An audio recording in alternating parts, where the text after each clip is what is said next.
Pangarap ng maraming micro, small and medium enterprises o MSMEs na maibenta ang kanilang mga produkto sa ibang bansa. Pero hirap silang makapasok sa global market. Ilan sa mga hamon na kanilang kinakaharap, ang kakulangan sa kaalaman sa export requirements, pagkuha ng international certifications, at paghahanap ng foreign buyers. Para matugunan ito, inatasan ni Pangulong Ferdinand R. Marcos Jr. ang Department of Trade and Industry o DTI na palakasin pa ang MSMEs at bigyang prioridad ang gawang Pilipino.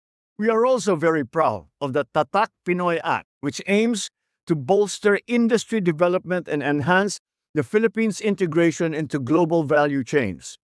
This initiative guarantees that our local industries are flourishing on the international stage. Kamakailan, inilunsad ng DTI ang Tatak Pinoy Proudly Filipino Expo 2026. Dito ibinida ang 82 exhibitors mula sa siyam na priority sectors ng Tatak Pinoy Strategy. Isa sa mga lumahok ang Miguelitos International Corporation na matagal nang natutulungan ng DTI. Dahil sa DTI, natuto kami mag-export. So, kasunod nun, syempre, kailangan namin maging compliant. So, that's why meron po kami mga certification like HACCP, Halal. So, kaya po kami nakakapasok sa buong Middle East. So, right now, si Miguelitos po, ano na po siya, meron po siyang 600 stores nationwide in the Philippines. Meron din po tayo 10 outlets sa Australia, Dubai, and Singapore po.